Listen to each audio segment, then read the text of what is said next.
Hello నేను missus రావు. దొంగ చేతికి తాళాలు పట్టించమంటారు పెద్దలు. ఇదొక నానుడి, ఒక సామెతలాగా చెప్తూ ఉంటారు. బహుశా అది ఆంధ్రప్రదేశ్ ప్రభుత్వం పాటిస్తుందేమో అనేటువంటి అనుమానం కలుగుతుంది. తాజాగా ప్రభుత్వంలో జరిగినటువంటి ఒక నియామకాన్ని కనుక మనం తీసుకుంటే ఖచ్చితంగా ఆ సామెతను అనుసరిస్తున్నారేమో ఇప్పుడు ఉండేటువంటి ప్రభుత్వ పెద్దలు అనిపిస్తుంది. ఆంధ్రప్రదేశ్లో అత్యంత పెద్ద కుంభకోణం లిక్కర్ అంటారు. దాన్ని మించినటువంటి కుంభకోణం ల్యాండ్ కుంభకోణం. దాదాపు 5.5 లక్షల ఎకరాలకు పైగా అసైన్ ల్యాండ్ కుంభకోణం జరిగింది. 13,59,000 ఎకరాలకు పైగా ప్రీహోల్డ్ భూములు ఉన్నాయి. ప్రీహోల్డ్ చేశారు భూముల్ని. దాంట్లో రిజిస్ట్రేషన్ ఎంత జరిగింది ఇవన్నీ కూడా కమిటీ ఫైనలైజ్ చేసింది. అయితే ఈ CCLAలో నియామకాలు జరిగాయి కొన్ని. CCLA అంటే ల్యాండ్కి సంబంధించిన మొత్తం డేటా అక్కడే ఉంటుంది. ల్యాండ్ రికార్డ్స్ అన్ని అది కీలకమైనటువంటి శాఖగా భావిస్తూ ఉంటారు. ఆ CCLAలో వీటన్నిటిని సరిచేయాల్సినటువంటి అధికారులని నియమించాల్సింది పోయి అక్కడ ఉండేటువంటి కొంతమంది IAS అధికారుల లాబింగ్ తోటి ACB కేసులు ఉన్నటువంటి అధికారిని అక్కడ నియమించారు. అది కూడా ఆయన డ్యూటీలు ఏంటో తెలుసా? ACB విజిలెన్స్ కేసుల్ని పర్యవేక్షించడం. ఆ శాఖలో CCLAలో ACB విజిలెన్స్ కేసుల్ని పర్యవేక్షించేటువంటి బాధ్యతను ACB రైడ్కు గురైనటువంటి ఒక ఉద్యోగిని నియమించారు. అది కూడా ACB ఎప్పుడు చేసింది? అతన్ని పోలవరానికి సంబంధించి పునరావాస ప్యాకేజీ ఇచ్చేటప్పుడు అవినీతికి పాల్పడ్డాడని 2017లో అప్పుడు చంద్రబాబు నాయుడు గారు ముఖ్యమంత్రి, తొలి ముఖ్యమంత్రి విడిపోయిన ఆంధ్రప్రదేశ్కి. ఆ సమయంలో ACBకి దొరికినటువంటి అవినీతి ఆరోపణలు ఎదుర్కొంటున్నటువంటి నిందితుడు అతన్ని CCLAలో కీలకమైనటువంటి పోస్టులో నియమించారు. మరి ఇలాంటి నియామకాన్ని చూస్తే ఆంధ్రప్రదేశ్లో గల్లంతైనటువంటి లక్షలాది ఎకరాలు, దాదాపు 5.5 లక్షల ఎకరాలు, అవి మళ్ళీ తిరిగి వచ్చే అవకాశం ఉందా? అసలు ACB కేసులు ఇరుక్కున్న అతన్ని ACB కేసుల్ని పర్యవేక్షించేటువంటి బాధ్యతలను అప్పచెప్పారని అంటే మరి దొంగ చేతికే తాళాలు పట్టించారు అని చెప్పి సామెత గుర్తు రావట్లేదా మీకు? దానికి సంబంధించినటువంటి న్యూస్ ఇప్పుడు ఆంధ్రప్రదేశ్ వ్యాప్తంగా చర్చనీయాంశమైంది. రెవెన్యూ శాఖ అంటేనే అవినీతికి మరో పేరు. దాంట్లో ఉండేటువంటి అధికారులు బకాసురులు, అవినీతి బకాసురులు. కొంతమంది, ఎక్కువ మంది, కొంతమంది కాదు ఎక్కువ మంది అవినీతి బకాసురులు. నిజాయితీగా ఉండేటువంటి వాళ్ళు చాలా తక్కువ ఉంటారు. అసలు లేదని నేను చెప్పను, కానీ చాలా తక్కువ ఉంటారు. విలేజ్ స్థాయి నుంచి రాష్ట్ర స్థాయి వరకు ఎవరి స్థాయిలో వాళ్ళు చేతులు తడుపుకుంటూ ఉంటారు. చాలామంది అధికారులు పరిస్థితి అలానే ఉంది. మరి అవినీతి దూరంగా ఉండాలంటారు, ఆధ్యాత్మిక చింతనతో టెంపుల్స్ తిరుగుతూ ఉంటారు.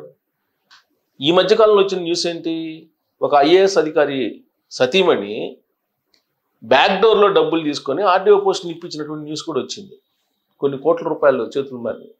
మరి అలాంటి స్థితిలో ఆంధ్రప్రదేశ్ ఉంది. ఆంధ్రప్రదేశ్ ప్రభుత్వం అని అంటే భయం లేదు, భక్తి లేదు అన్నట్టుగా ఉంది ఉద్యోగుల యొక్క వ్యవహారం.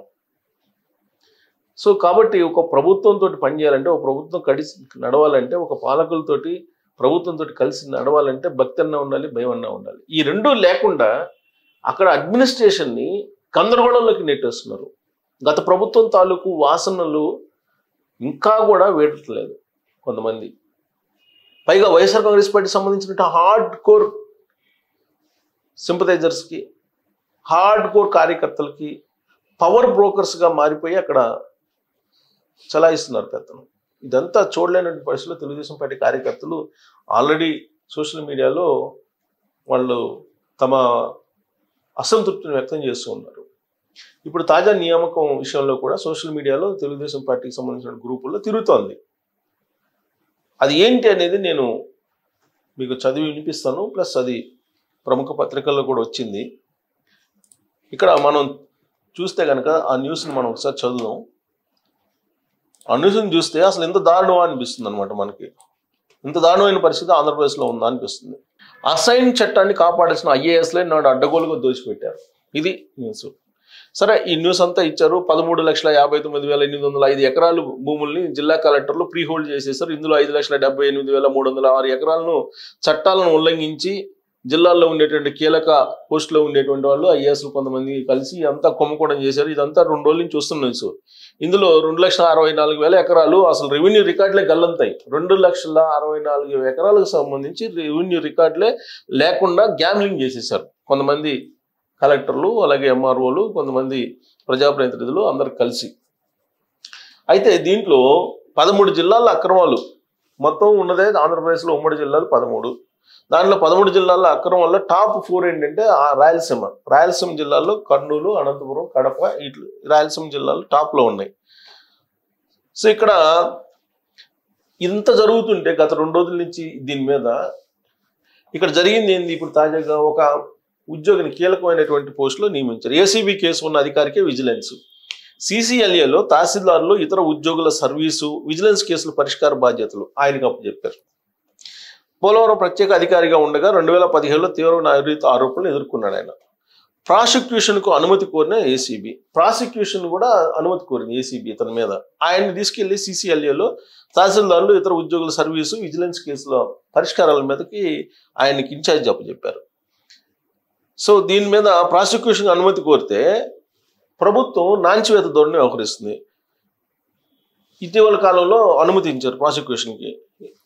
ఇదంతా జరుగుతున్నప్పుడే అతను కీలక పోస్ట్ ఇచ్చారు. ఇది హైలైట్ పాయింట్ అనమాట. రెవెన్యూ శాఖలో, ఆంధ్రప్రదేశ్ రెవెన్యూ శాఖలో అత్యంత పెద్ద హైలైట్ పాయింట్ అది. ఇక ఇక్కడ చూడండి, భూదందాల్లో బాస్లు. ఇక్కడ చూడండి ఎన్ని అవకతవకలు చేశారంటే వీళ్ళు, ఎన్ని ఘోరాలు చేశారంటే ఆంధ్రప్రదేశ్లో గత ప్రభుత్వంలో అసలు మనం ఊహించినటువంటి కుంభకోణాలు అనమాట. ఇవన్నీ కూడా మనం ఎక్స్పెక్ట్ చేయలేం ఇన్ని రకాల కుంభకోణాలు చేస్తారా అని.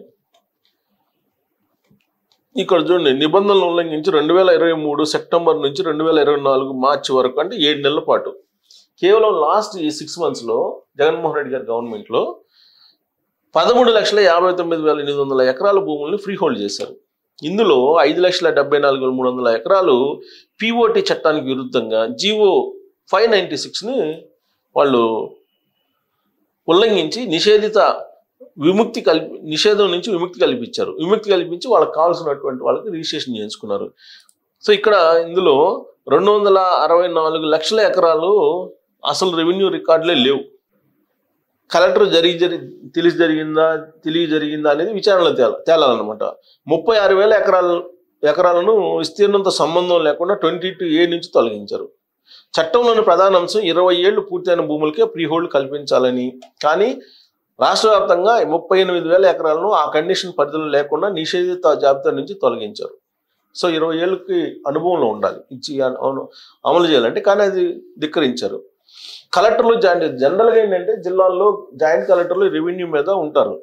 కలెక్టర్లు, జిల్లా కలెక్టర్ల దగ్గర నుంచి పర్యవేక్షించడంతో పాటు పర్యవేక్షించాల్సిన అంశాలు కలెక్టర్లు ఉత్తర్వులు లేకుండా 60,000 ఎకరాలను నిషేధిత జాబితా నుంచి తొలగిస్తుంటే వారు జిల్లాల్లో ఏం చేసినట్లు అనుమానాలు వస్తున్నాయి. సో 13 జిల్లాల్లో 4 జిల్లాల్లో శృతి మించింది ఇది. ఎక్కడ? సత్యసాయి, విడిపోయినటువంటి సత్యసాయి, అన్నమయ్య, చిత్తూరు, తిరుపతి జిల్లాల్లో ప్రీ హోల్డ్ భూములు ఇవన్నీ కూడా. ఇక్కడ పెద్దిరెడ్డి రామచంద్రారెడ్డి గారి ప్రస్తావన వచ్చింది కదా, దాని మీద ఎంక్వైరీ నడుస్తుంది, కానీ ఇంతవరకు ఏమైందో తెలియదు. సో ఇక్కడ కలెక్టర్లకు బాధ్యత లేదా? 20 కూడా బాధ్యత లేదా అంటే బాధ్యత లేదని చెప్తున్నారు. బాధ్యత లేదని కమిటీ తేల్చింది. ఇక్కడ చూడండి, ప్రీ హోల్డ్ చేసిన భూములు ఇక్కడ చూడండి అక్రమంగా. చూడండి, సత్యసాయి జిల్లాలో, కేవలం సత్యసాయి జిల్లాలో 2,57,000 ఎకరాలు ప్రీ హోల్డ్ చేస్తే 1,30,000 ఎకరాలని సుమారుగా అక్రమంగా చేసుకున్నాడంట. అన్నమయ్య జిల్లాలో 1,26,000, అక్కడ 64,000 ఎకరాలని అక్రమంగా సుమారుగా. తిరుపతిలో 69,011 ఎకరాలు అయితే దాంట్లో 34,262 ఎకరాలు అక్రమంగా చేసి. చిత్తూరులో 1,59,327 ఉంటే అక్రమంగా చేసి 18,690 అంట. ఇది అసలు ఈ కుంభకోణం ఎంత అనేది కూడా అర్థం కావట్లా, అంతుపట్టినటువంటి విధంగా ఉంది. దీని మీద కమిటీ సిఫారసు చేసింది, చర్యలు మీరు తీసుకోండి అని. మీరు ఏం చెప్తే అది చేస్తాము, ఎలా చేయమంటే అలా చేస్తాము, బట్ అక్కడ అవినీతి జరిగిందని చెప్పి కమిటీ తేల్చింది. ఐఏఎస్ల కమిటీ, సీనియర్ ఐఏఎస్ల కమిటీ. చంద్రబాబు గారి దగ్గర ఫైల్ ఉంది. ఆయన ఏం చేయాలి? ఇమీడియట్గా నిర్ణయం తీసుకోవాలి. కానీ ఆయన నిర్ణయం తీసుకోలేకపోతున్నాడు. దానికి కారణం ఏంటంటే మాజీ మంత్రులు 6 ఉన్నారు దాని వెనుక. అలాగే 42 మంది ప్రజాప్రతినిధులు ఉన్నాడు మాజీలు. అలాగే ఎంఆర్ఓలు 60 మంది దాకా ఎంఆర్ఓలు ఉన్నారు. అలాగే డిప్యూటీ కలెక్టర్లు వాళ్ళు ఒక 30 మంది దాకా ఉన్నారు. ఇక విఆర్ఓలు వీళ్ళందరూ చాలా మంది, అందరూ కలిసి కొన్ని వందల మంది ఉన్నారు దీంట్లో ఇన్వాల్వ్ అయినటువంటి వాళ్ళు, అధికారులు అనధికారులు అందరూ కలిసి చేసినటువంటి ఒక పెద్ద భూదందా. ఇప్పుడు చంద్రబాబు నాయుడు గారు దాని మీద నిర్ణయం తీసుకోవాలి. నిర్ణయం తీసుకోకుండా ఆ ఫైల్ అలా 2 వారాల నుంచి అక్కడ ఉండిపోయింది. అదేమో జిఏడిలో ఉండిపోయింది. మరి నిర్ణయం తీసుకోవట్లేదు. ఈ లోపు ఏం చేశారు, సిసిఎల్ఏలో ఆరోపణలు ఏసీబీ రైడ్ చేసి ఏసీబీ ప్రాసిక్యూషన్ని ఎదుర్కొంటున్నటువంటి అధికారిని అక్కడ నియమించారని అంటే అసలు ఏం జరుగుతుంది అక్కడ? సీఎం ఆఫీస్లో ఏం జరుగుతుంది, జిఏడీలో ఏం జరుగుతుంది, సిసిఎల్ఏలో ఏం జరుగుతుంది? అసలు ఒకరికొకరికి సమన్వయం ఉందా లేదా అనేటువంటి అనుమానం కలిగేలా ఈ నియామకం ఉంది. ఇప్పుడు ఇదే సర్వత్రా సచివాలయంలో చర్చ జరుగుతుంది ఈ నియామకం విషయంలో. మరి ఎందుకు ఇలా జరుగుతుంది? మరి ఈ ల్యాండ్స్, గల్లంతైనటువంటి ల్యాండ్స్, అసలు రికార్డులే లేనటువంటి ల్యాండ్స్ 2,60,000 ఎకరాలు సుమారుగా ఉందంటున్నారు. మరి ఆ భూముల్ని మళ్ళీ రికవరీ చేస్తారా? చేయడానికి అసలు ధైర్యం చేస్తుందా ఇప్పుడు ఉన్నటువంటి యంత్రాంగం? ఎందుకంటే పెద్దిరెడ్డి రామచంద్రారెడ్డి గారు ఉన్నారు, అలా జిల్లాలో ఒక్కొక్క టైకూన్ ఉన్నారు వైఎస్ఆర్ కాంగ్రెస్ పార్టీకి సంబంధించి మాజీలు. వాళ్ళ దగ్గరికి వెళ్ళి ఆ భూముల్ని మళ్ళీ వెనక్కి తీసుకునేటువంటి ధైర్యం చేస్తుందా ఇప్పుడున్నటువంటి యంత్రాంగం కానీ ఇప్పుడున్నటువంటి ప్రభుత్వం కానీ అనే దాని మీద మీరు కామెంట్ చేయొచ్చు. Thank you.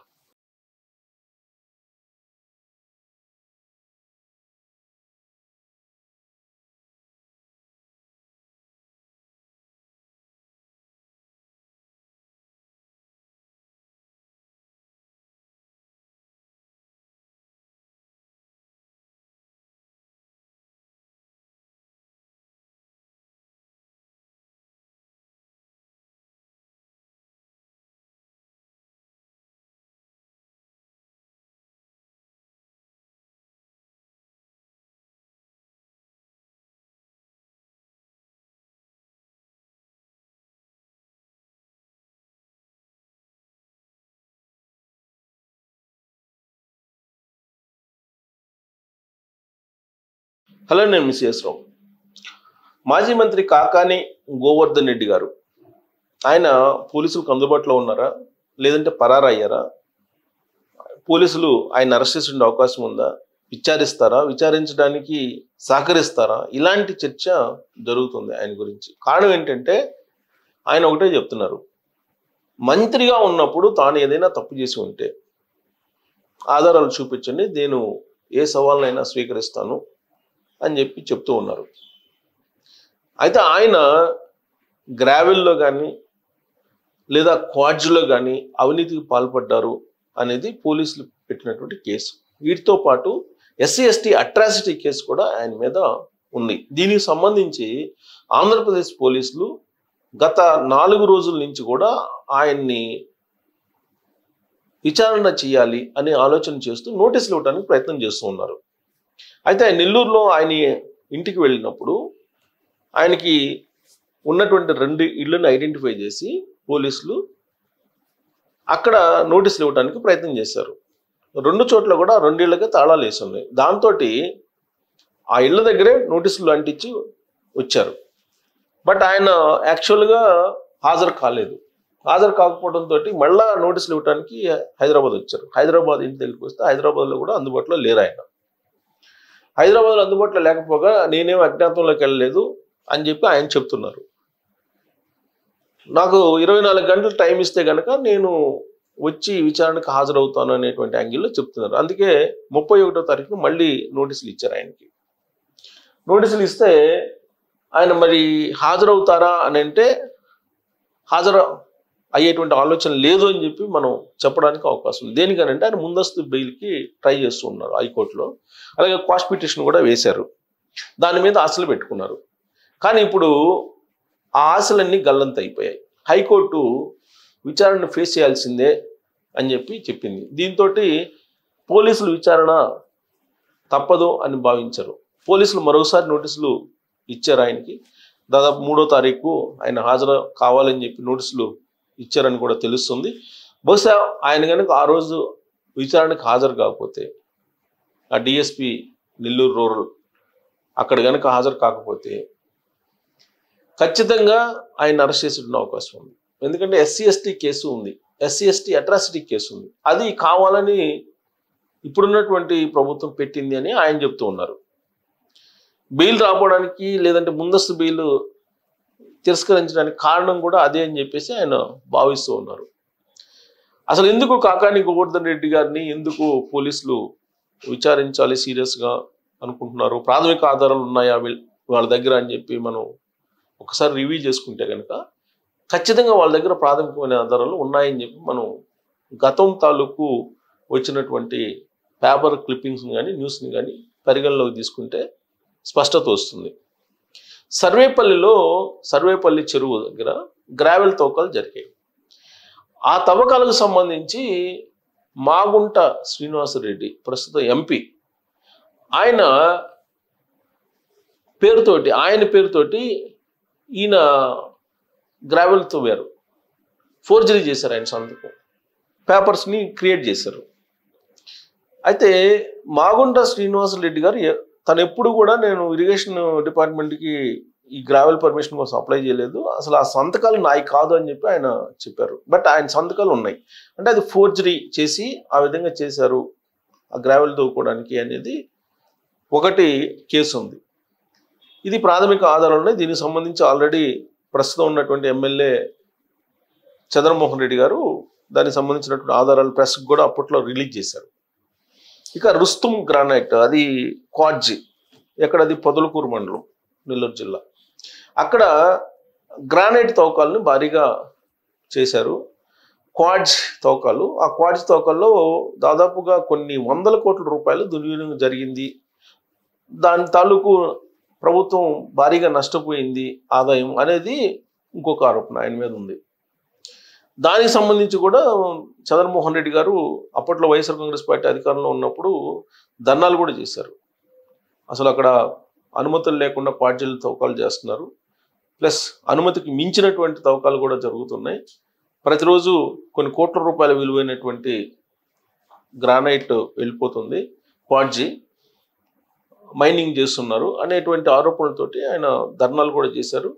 ధర్నాలు చేయడంతో పాటు అక్కడ ఆల్మోస్ట్ నిరాహార దీక్ష చేసేటువంటి ప్రయత్నం కూడా చేశారు అప్పట్లో. ఆ సందర్భంగా అప్పుడుండేటువంటి పోలీసులు, అప్పుడుండేటువంటి ప్రభుత్వం తెలుగుదేశం పార్టీ కార్యకర్తలని, తెలుగుదేశం పార్టీ లీడర్లని అరెస్ట్ చేయటం, కేసులు కావటం ఇవన్నీ కూడా జరిగాయి. ఒకనొక మూమెంట్లో ట్రాన్స్జెండర్స్ని తీసుకెళ్లి తెలుగుదేశం పార్టీ కార్యకర్తలు, తెలుగుదేశం పార్టీ లీడర్ల మీద ప్రయోగించడానికి కూడా ప్రయత్నం చేశారు కాకాని గోవర్ధన్ రెడ్డి గారు. అప్పట్లో ఆయన చెప్పింది ఏంటంటే ఆ క్వారీకి దిష్టి తగులుతుందని చెప్పేసి నేను వాళ్ళని పంపించాను బస్సుల్లో అని చెప్పి చెప్పినటువంటి న్యూస్ కూడా ఒకటి బయటకు వచ్చింది అప్పట్లో.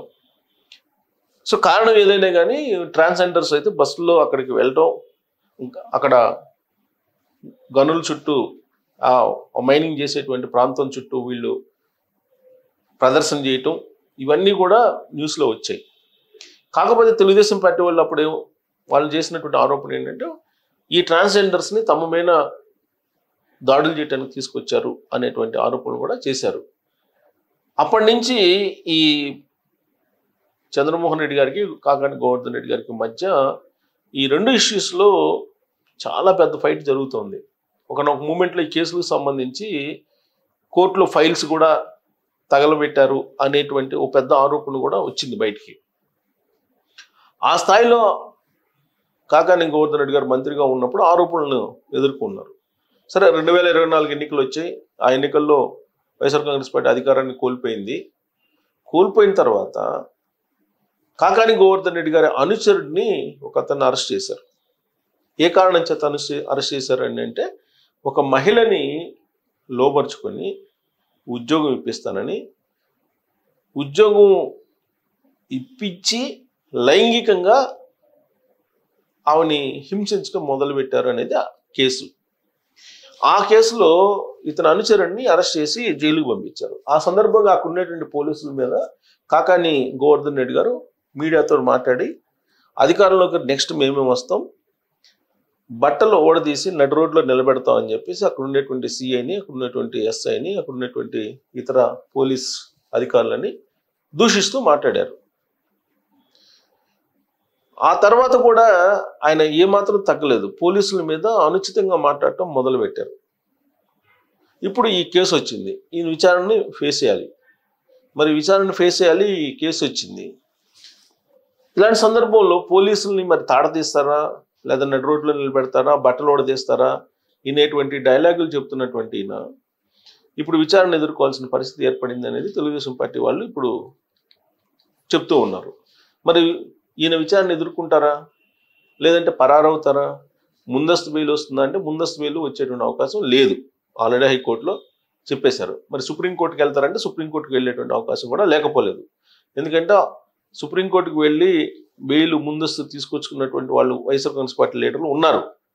అందుకే వాళ్ళ బాటన ఈయన కూడా వెళ్తారా అంటే వెళ్ళేటువంటి అవకాశం కూడా ఉంది. కాకపోతే ఏదైనా సరే ఎల్లుండి అంటే 3వ తారీఖు లేదా 4వ తారీఖు ఈ లోపల జరిగిపోవాలి, లేదంటే ఆయన అరెస్టు కన్ఫామ్ అని చెప్పి భావిస్తూ ఉన్నారు. మరి ఆయన్ని అరెస్ట్ చేసే అవకాశం ఉందా, లేదంటే మిగిలినటువంటి లీడర్ల మాదిరిగా ముందస్తు బెయిల్ తీసుకొచ్చుకోవడానికి వెసలుబాటు కల్పిస్తున్నట్టు ప్రస్తుతం జరుగుతున్నటువంటి పరిణామాలు కనిపిస్తున్నాయా అనే దాని మీద మీరు కామెంట్ చేయొచ్చు. Thank you.